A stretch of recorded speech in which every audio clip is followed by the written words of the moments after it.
Hi everyone, welcome to Buildable Podcast. The podcast where I basically nerd about product ideas, building product and stuff. And then one thing I say for Buildable is like it's that podcast that turns your what if into let's build. So what that simply means is that if you have always thought about what if this idea exists, what if there was flying cars, what if we had boats that could move on normal roads, like all of this what if, Buildable would basically analyze the idea, find the visibility of it, and then once you listen to an episode of Buildable, you should be pumped to build. So yeah, hold me to my KPI. My KPI here is you listen to like 1 or 2 episodes of Buildable and you are excited to build something. It might not necessarily be the idea we've discussed, but at least something you've always had in your mind. Because today I have like a very interesting guest. And that's why I'm saying like it's not necessarily the idea we discussed here, but the framework we would be providing on the episode could help you in any idea you have. So like a quick intro about myself again for anybody listening for the first time. I'm Lutfullah Hosseini. I'm a senior software engineer. I got into tech because I don't like going to the office and I'm a bit lazy. And then I found out that tech was the only thing that offered remote job far back as like 8 years ago. And it was so exciting. So at least that was what I knew. So that's my major interest in tech.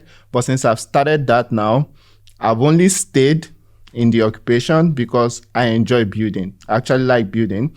Even though I'm an engineer, like I like writing code. 4 years down the line in my career, I realized that I just don't want to write code. I actually like the process of building product. And that led me to do so many things. Like I write articles about building product. You should check out my blog. I'll put a link in the description of this podcast. And also I like talking to product managers and product designer. And today I have a very interesting guest.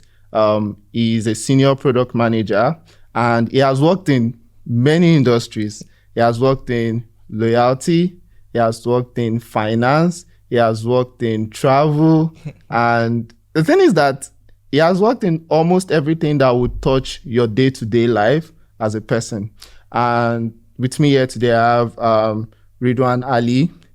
He's a senior product manager. And like I said, he wears many hats, which means he has worked on different products.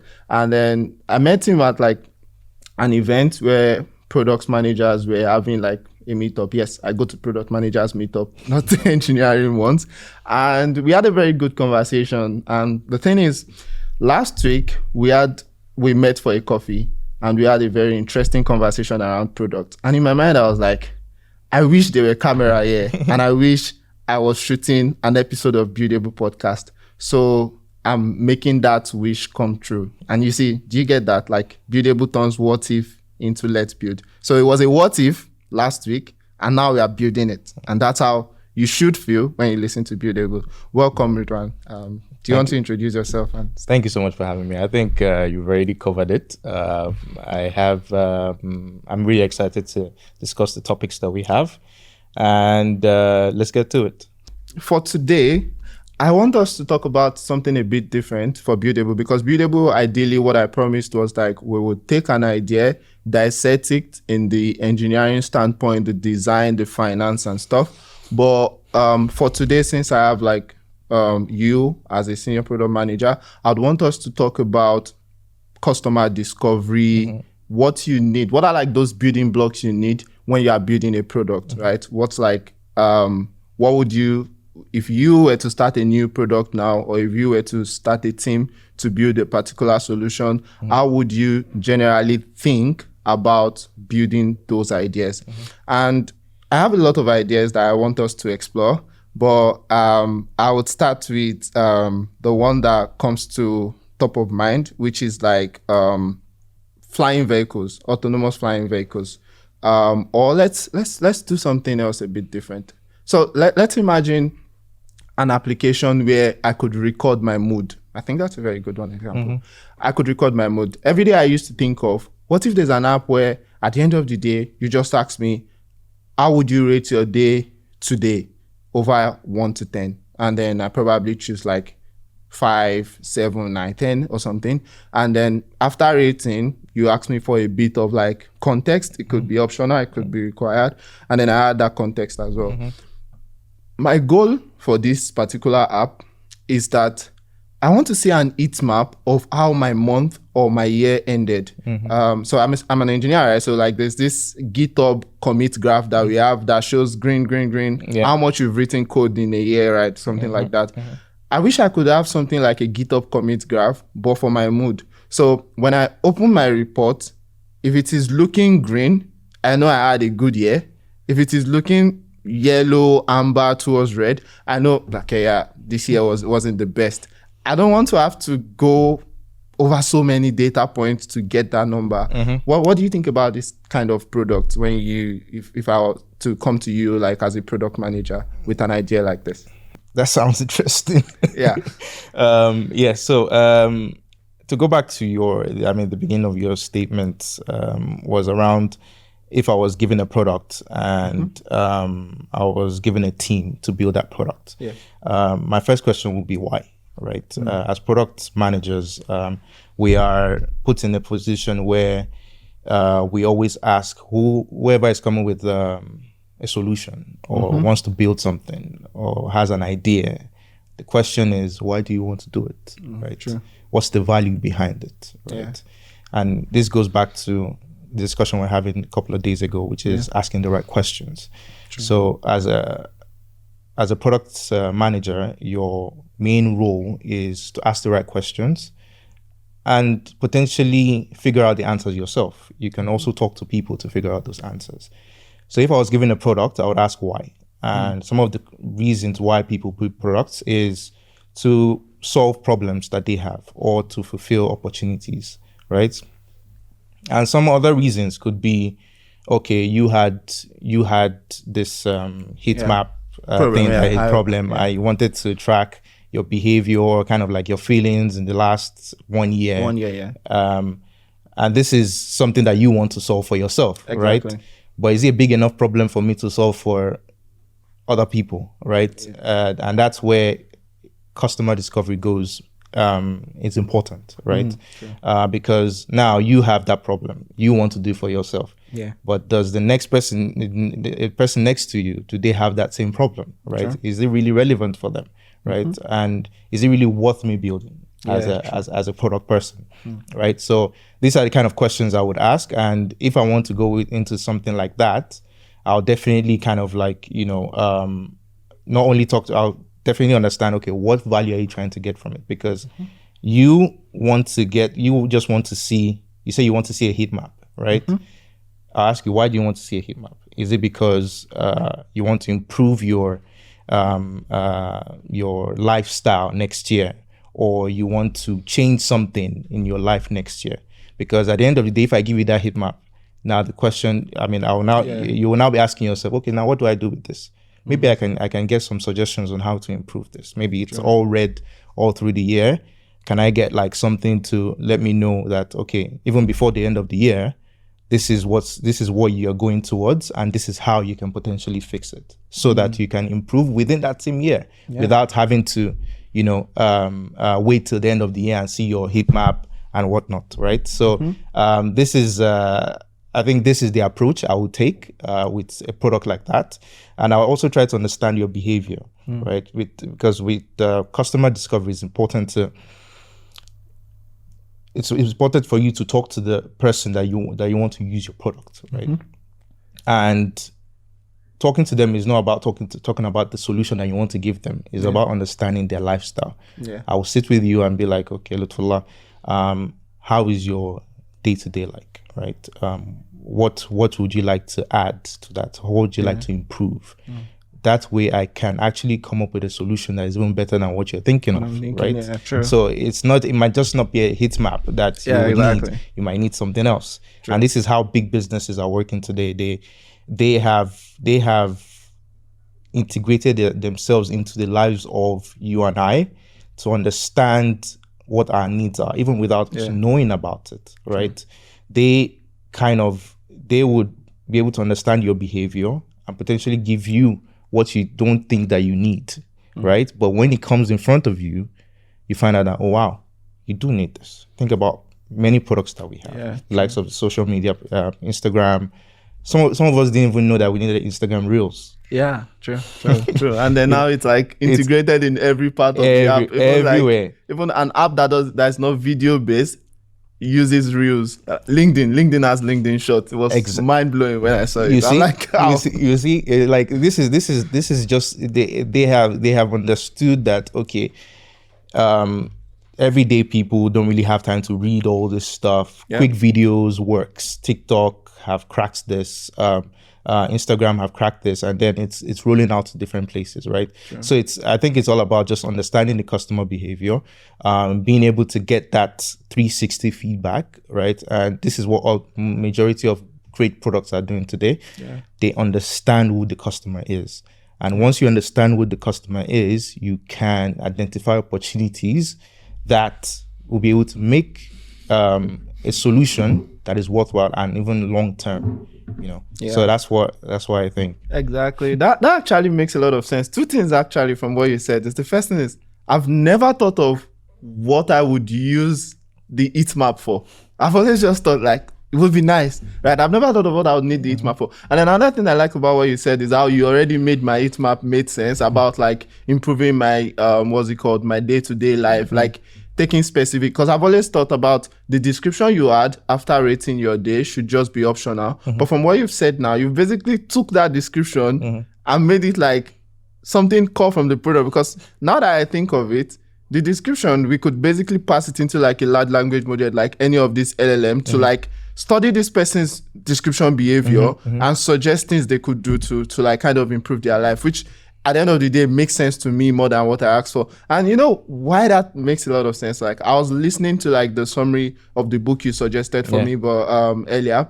And then somewhere in the book, they said something about the founder of Ford was like, if I asked people what they want, they would have asked for a faster horse.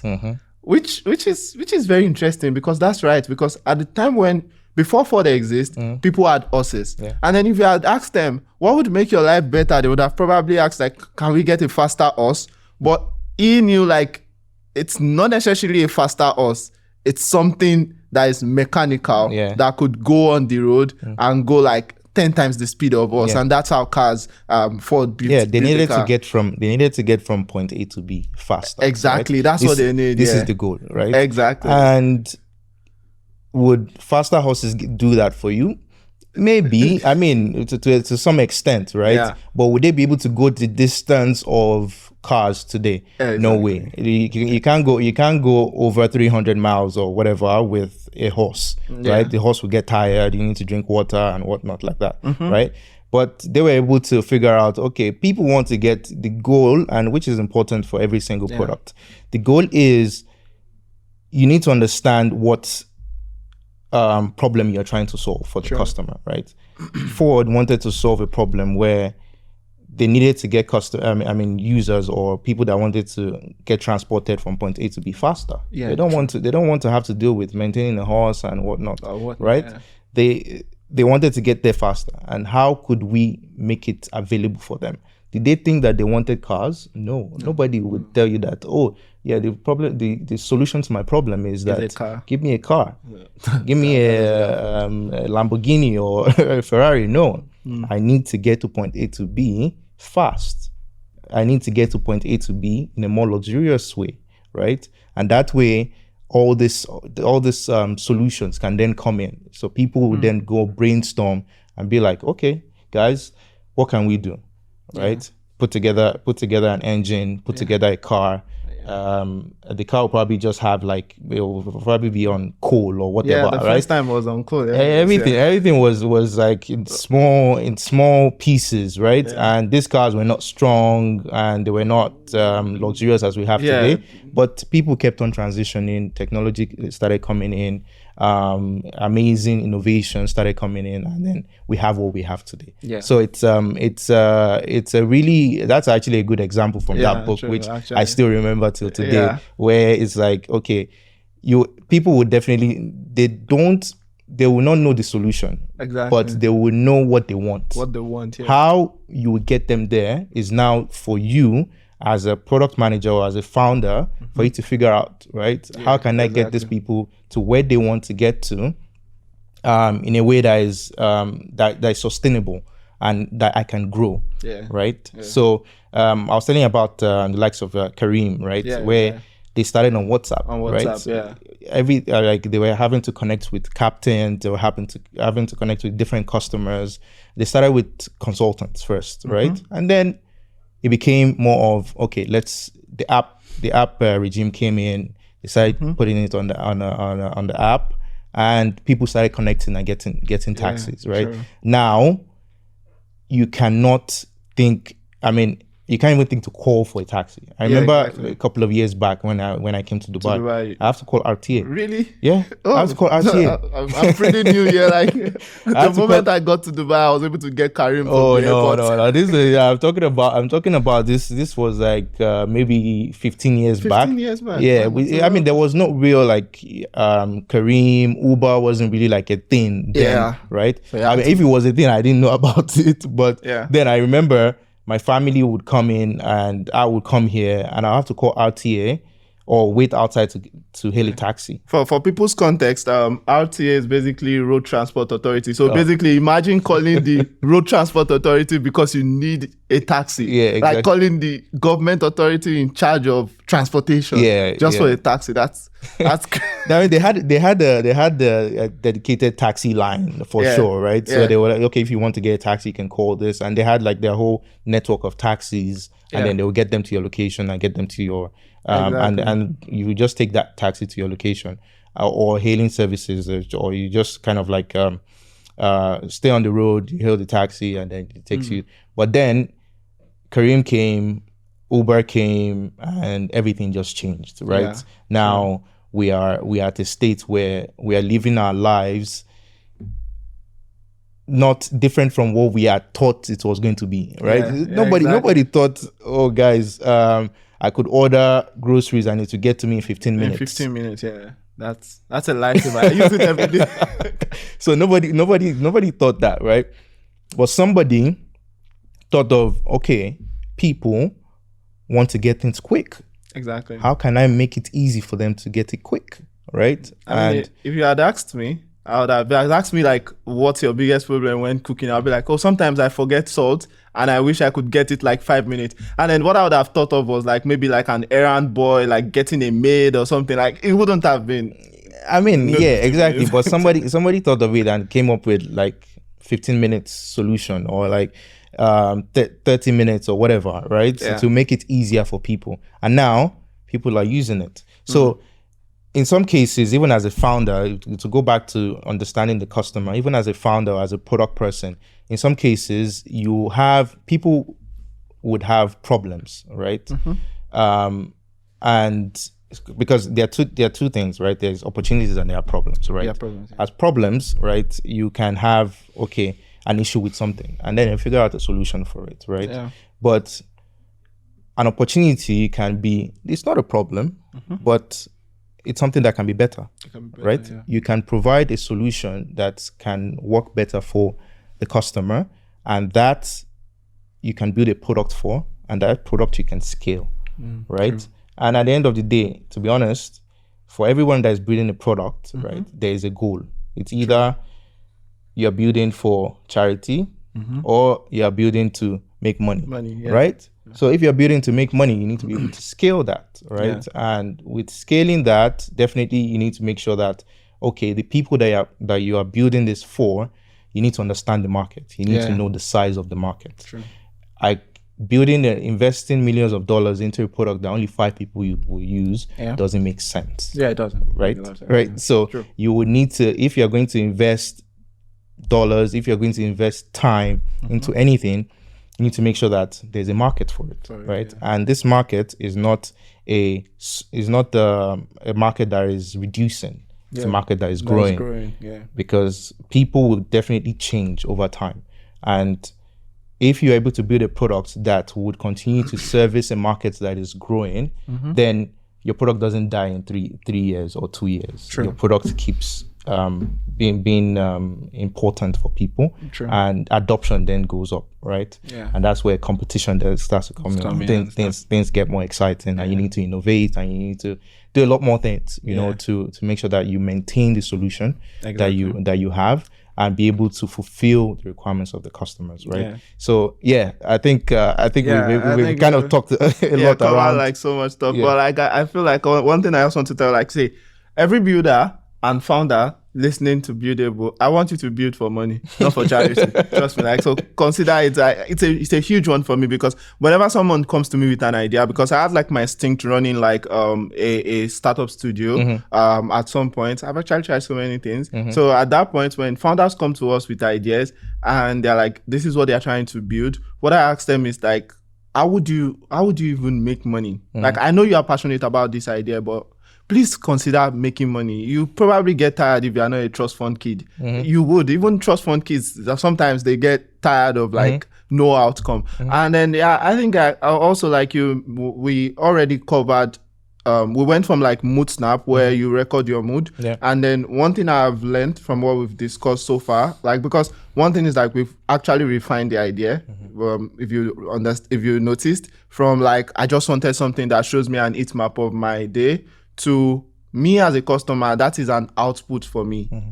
But I never thought about the outcome from like a founder's perspective. And I think that's one thing, like every founder should always think about outcome and kind of optimize for outcome. And in this case, the outcome is like, when you build an application that helps people track their mood, what is the outcome? To help them improve their life the following year. Correct. If I see the heat map of this year, my life should be better the next year. Because when I think about it, I've always said I wanted like the heat map. And to be honest, deep down somewhere in my head, it is really for me to have a better year the following year. Because I would never want an heat map just to share anyways. It's not like I would share to people like, hey, hi, my year was shitty. Hey, but yeah, like I wanted something. And then really take this, think like Ridwan. Whenever you get an idea, don't think of the output like I just did, where I was looking for an app that solves it. Think of the outcome. In this case, how can that particular heat map help people? Because that's, at the end of the day, that is what would drive people to use your app. Because when people see like this, because even for the Ford example we mentioned now, the outcome really is convenience at the end of the day. The person that needs a faster horse is just because they want to get to that place faster. It's not about the horse. The horse was just an output. It's just like, and he could have optimized on output by maybe working with scientists to inject us to be faster. You would get the output, but he thought of the outcome, which is like, fast sometimes make people lose convenience. Because I've tried horse riding before. You don't want to go too fast. The moment you stop, your head starts to spin. Now, he could have achieved that output of fast, but sacrificed on convenience, where everybody gets to, let's say you are going from like downtown to Business Bay.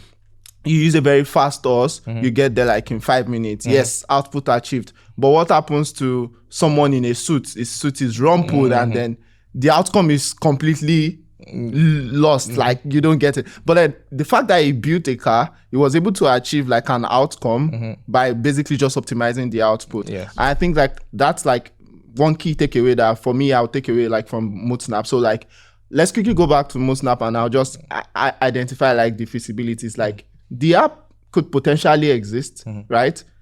But remember that it needs to move away from like output to outcome, which is like, when the heat map comes, how is it useful? And that's when you start building more features. And also, the app came from a potential of a problem to me, right?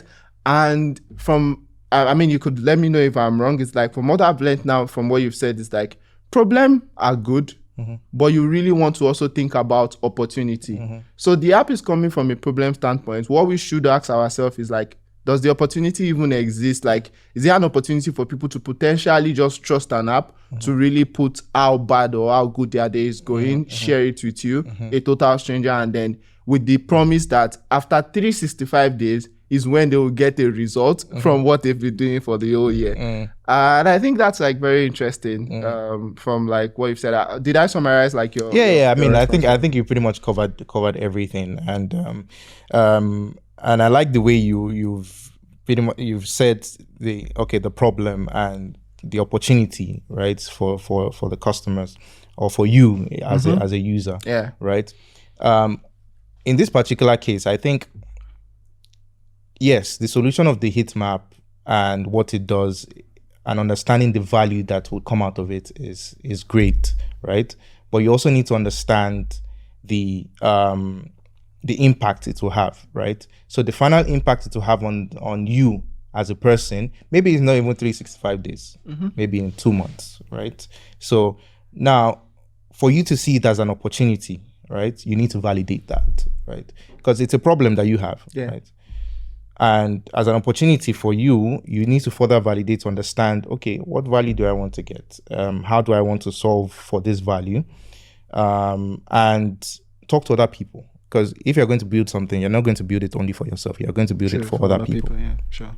Right? So is it an opportunity that you can capitalize on for other people or not? I mean, for other people and including yourself as well. Maybe other people would say, why do I need to wait 365 days? These 5 days is too long, right? True. I need something that would give me feedback in like a month or even a week, right? Because at the end of the day, if you're going to push out that product, right, you would charge them. I mean, if you're not to make money, if you're not a charity, I'm not charity. Like, it's not charity. If you're not a charity, so never going to be charity. So you don't want to wait 1 year, basically, because you will need the subscription for 1 year. So rather, I'll do a 1 month subscription, or even a trial, right? Freemium kind of thing, right? Where you have a free version, 1 month. They see how the kind of things you've been able to identify how you've tracked that, how you've reported it, right? And the suggestions that you've given, right? And then that makes them more of, okay, this is what I want. Right. So it's kind of like first it's the problem, and then okay, what are the opportunities that you can kind of tackle with that problem? So exactly. I think you pretty much summarized it. That makes sense. So validating this information is very, very, very important. Do not underestimate that ever. Exactly. Because I have been in such situations where I saw a problem, right? But I saw that it wasn't, I mean, I kind of went into it, invested in it, and was like, okay, let's go, let's do it. The founder's bias. Yeah, exactly. The founder's bias. So I went into it, and then after going into it, I saw that it wasn't working. In my point of view, I felt, oh, okay, this is something that is a no-brainer. People want to do this. Definitely. I was young too, so people want to do this. But then I put it together, I put it out there, and nobody used it. Maybe few people used it. Yeah. At the end of the day, I ended up scrapping it. Scrapping it with the old time. Entire thing. But if I had gone with the idea, just the concept, right? Talked to 10, 20 people, like random people, and just asked them, guys, what do you think about this, right? How is you don't even need to talk. Okay, let's not even tell them about the idea. Just try and understand their daily lives, what they do. Right? If you're talking about something that is related to entertainment or related to, let's stick with entertainment. Related to entertainment, you want to understand. Okay, Lutfullah, what do you do on the weekend? Yeah. What do you do after work? Right. What's your what do you call it, after work lifestyle, you know, that kind of thing. Try to understand what you do. Yeah. From understanding what you do, I'm able to then see, okay, does my opportunity actually fit into this guy's lifestyle or not? Yeah. And if it doesn't, then I pitch the idea to him. I'm like, oh, what if I put this in close to your office? Do you think it's something that you want to indulge in? That you would want? And he'll be like, no, not really. I don't think so. I think I can get this at home. I don't think I would go somewhere and pay extra for this. Yeah. Right? And then somebody else will be like, okay, yes. Another person will be like, oh, this doesn't make sense to me. True. You know, based on that, maybe 60%, 70% are open to that idea. Yeah. You can then test it out, right? Rather than going big, because one mistake I made, I went big. Big, like did you rent an office? No, I didn't rent an office. But it was more than, it was like a proper setup. Did you give people email? Did you give everybody email address? The good thing was that it was just a section of an idea, right? Okay. So it was a whole big thing, right? Yeah. And then this was a section of it, right? Okay. So I went big on it, right? And it didn't work. Yeah. I think if I had talked to people, I would have gotten the feedback and I wouldn't have invested that much. Yeah. But all well and good. It didn't work. I pivoted, right? I went into something else. Yeah. But that I learned, right? True, yeah. I learned from that experience. And this is something that every single person that is building a product or even going into any business needs to know, right? If you're going into a business, you need to learn to start small, right? Sometimes big is not always the right answer, right? Yeah, true. Start small, see the impact, right? Yeah. And then you continue to expand. Yeah. So it makes more sense, and I think in the long run it's better, right? Yeah, true. It makes more sense for you to start small, learn quick, and grow from there. Yeah. Because if you start small, you can easily scrap this, do something else quickly. But if you start too big, it's going to be difficult because you've invested time, you invested money. It's going to be difficult for you to come back, right? And this is where even as a product manager, right? We experiment, right? We identify these problems, we identify the opportunities, we come up with a hypothesis. Okay, this is possibly the solution that might work, right? And then we come up with 5-6 different solutions, right? And then we see which one is more of higher impact kind of thing. Yeah. And then we experiment. We push it out to 10% or 20% of users, see how that works out. We look at our data, we see, people conversion rates are actually increasing with this particular segment of users. Yeah. So now let's push it more. Right? Yeah, and then we push it, we do product marketing. We do, once we validate that idea. But imagine if we go think, this solution is all in all. We dedicate engineers to build this, spend months, right? And then, boom, it doesn't work. That means I wasted so much time, and effort and resources on something that I didn't properly validate, right? Yeah. So it's very, very important to do that level of validation, even for this MoodSnap solution. Yeah. I've given it a name, by the way. It's MoodSnap, guys. MoodSnap. So you have to hold that. You have to hold that so somebody else doesn't take it. No. Yeah, it's fine. It's fine. I probably hold it before I release this episode. But I'll be very excited to see if anybody is interested in building. Even you could reach out to me. I have so much in my Notion, and also before you complete, please hold your thought. If you don't want to be like Ridwan, where you spend so much money on something you believe so much in, it's not his fault. It's founders' bias. It exists for everyone. One way to avoid it, in the comment section, or you could reach out to me. I'll leave my social media link in the description. And if you are listening as well, you'd see it there. Is that reach out, share your idea. If you are open to us discussing it on Buildable Podcast, I'll be happy to discuss, dissect, see how MoodSnap went from something I really thought was a good product to realizing that it's just my problem, to be honest. It's not a business. I don't even think any of you would pay a subscription fee for that. So if you want to take out fun, because to be honest, I so much believed in MoodSnap. You would see it on my Notion.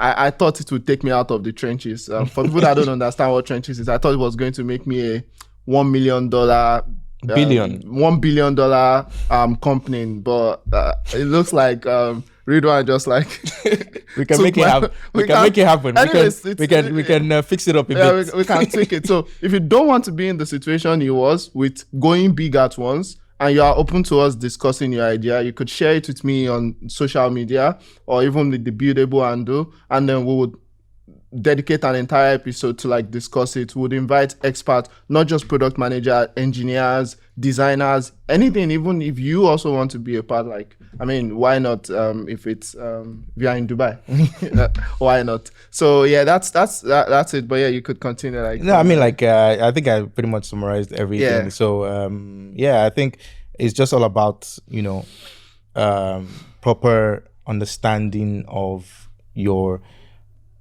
customers, who is going to use it and what they're going to use it for. And on this heat map stuff, I'm just thinking of amazing ideas for this, to be honest, because at the end of the day, even if you're giving recommendations, right, you're giving recommendations for people. Some people might even need like I don't know what, therapists, or some people might need other services, right? You can collaborate with other people. Yeah. Right? This is also a way that you can also make money. Yeah, exactly. Right? Collaborate with, I don't know what, some therapists or some people that can help with those recommendations, and then feed that into your app or your solution. Sure. So that way you're creating value for them, and you're making it easy for them to switch. And at the same time, that's some marketing for me too, because then the service you are partnering with would also like talk about you, and then it goes 360. And that's how everything works, right? So majority of these guys are in the middle, and then everything connects. They connect to the customer, they connect to the suppliers, and then they're just mediators, right? And as a mediator, you are pretty much like making things easy for both sides. Let's take example payments, right? Yeah. Payments, you have a payment gateway in the middle. The way you're clicking the button for Apple Pay, right?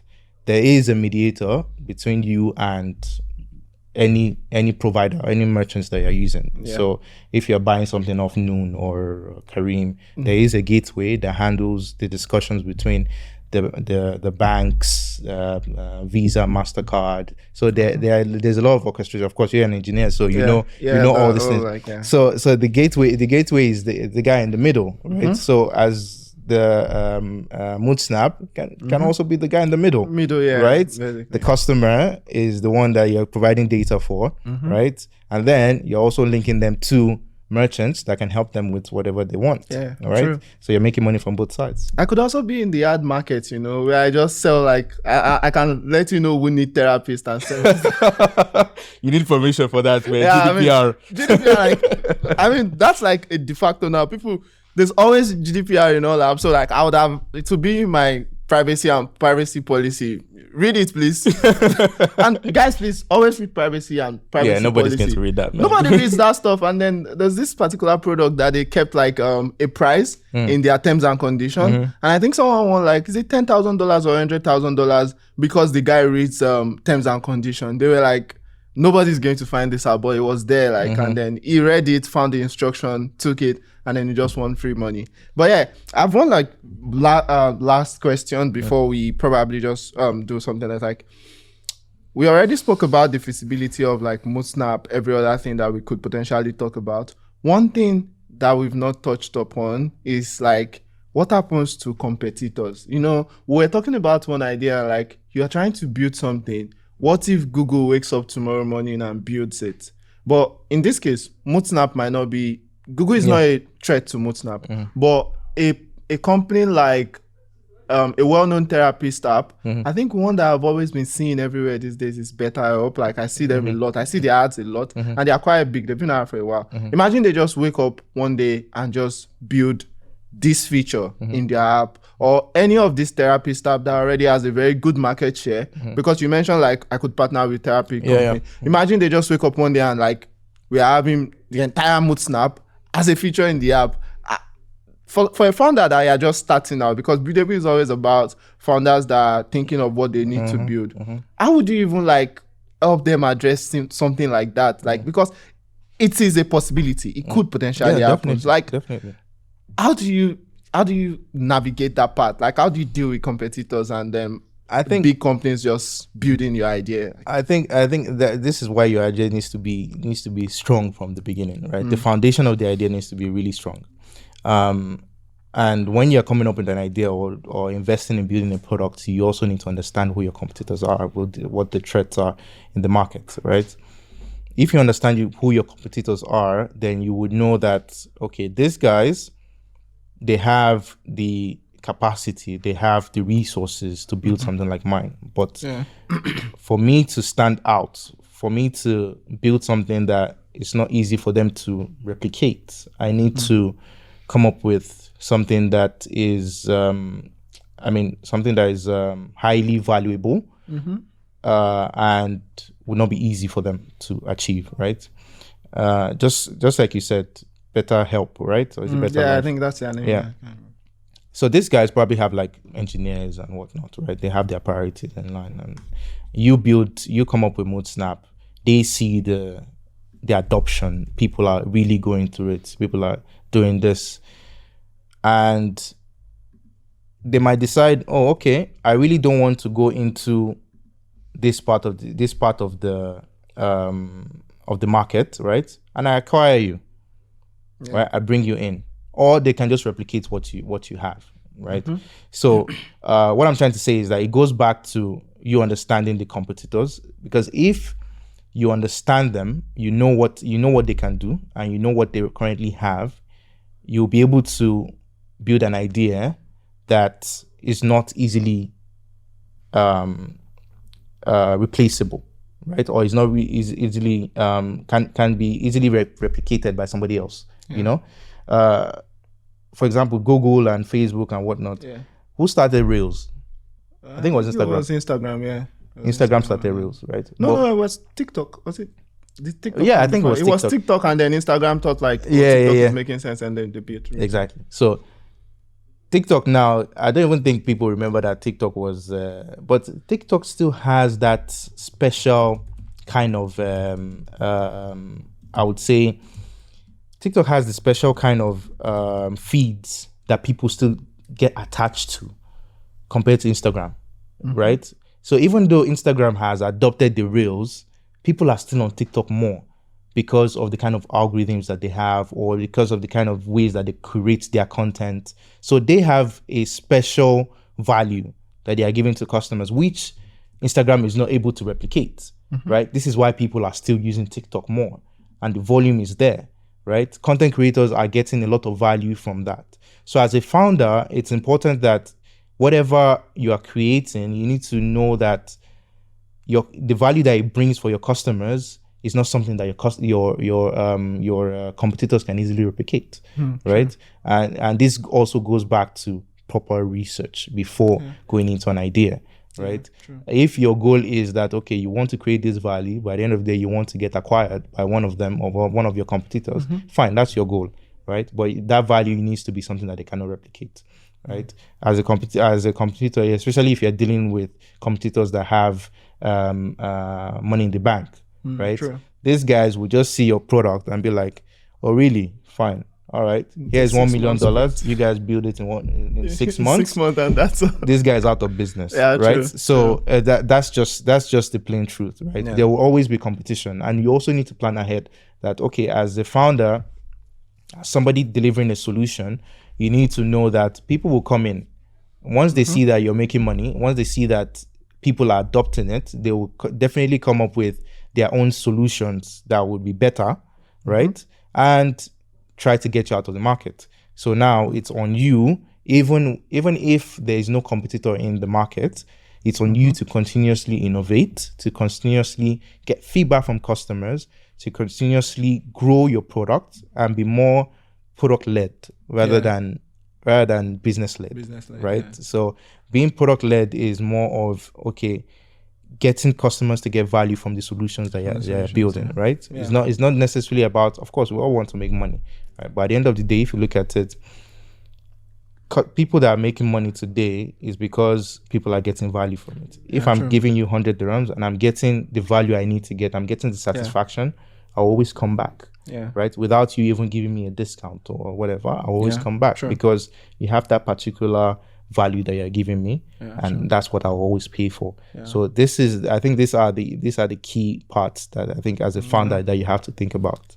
So I think summary, like what I got from what you've said is like the competitors and threats would always exist. You just need to identify them early enough and build something like super good that is a bit hard to replicate. I think the key takeaway is like when you are be product led, basically, guys. Be product led. Why should you be product led? I think when I think about being product led, it ties back to what we discussed earlier about output and outcome, right? Which is like when you are product led, you have more outcomes. And when you have more outcomes, that money cannot buy easily. Yeah. Right? Correct. And because everything you are building, money could easily buy it with these guys. They could literally drop like $1 million and have a team. 6 months, they are done with your product. Correct. But they would have the output. But as long as your outcome is driven by a particular product, it would be quite hard for them to have. And that's really nice. I mean, this entire episode was really insightful. You've helped me reshape my startup. If I end up building it, I'll reach out to you. And then if anybody reached out to me to build it, I would really be excited to see what they come up with. I will also be sending you like legal documents for my share. No issues. But then I saw something really interesting. Like we're almost out of time, but something very interesting. You know, we're talking about who started Reels and then it was TikTok. So I did a quick search and then I realized that there's a company called Vine. They started short content first. And that's a topic entirely for another episode. It's like time to market. They came as far back as 2013. They were early, yes. Pretty too early to the market. That's where skits started from. That's why I think a lot of people were using Vines for skits. Right? That's something I'd like us to explore in some other episode, because when you think about timing to the market, it also matters a lot. There are a lot of products that came way too early before their market. And there are some that if you don't launch fast, so the market timing it's a very tricky topic that we could use an entire episode to discuss, which is like, if you don't launch fast, someone could overtake. Sometimes you don't even have to launch fast. You just have to, like you said, study your customers' behavior a bit longer. So you launch at the right time. There are products that came in 1 year earlier than their time, 2 years earlier than their time. An example is Vine. But Vine, I think, was successful. I can see, like, I'm not sure about this particular number, but they got acquired by Twitter previously in 2017. But it still felt like they were successful to a good extent, but not as big as TikTok came, because everything TikTok built in 2017 was stemmed out of what Vine was doing 4 years back. So that's really good. Thank you so much, Ridwan, for joining me on today's episode. Thank you for having me, man. Really, really insightful. I like that. And then this is something like I like telling people when I work with them, like, just dare to do something, like meet people, step out comfort zone, because I can't believe we've shot an entire episode that started from a simple coffee chat to an entire episode where even me, I've learned so much, and then I probably, very high chance, would have a startup out of this, which is really exciting. Or someone might even listen to everything we've said and build something that could compete with any therapy app out there today, which is the goal, my KPI anyways. So that's really good. Thank you so much for joining. We really, really do appreciate it. And then for everyone listening, thank you for listening. I don't have an official outro yet, so I'm just going to say thank you for listening. If you haven't subscribed, please subscribe now. Turn on notifications. Expect new episode. Reach out to us on social media if you have any idea you would like us to talk about. I'm always open to that. And then if you would like to be on the podcast as well and you are in Dubai, that's very important. You should also reach out because it's still bounded by physical location now.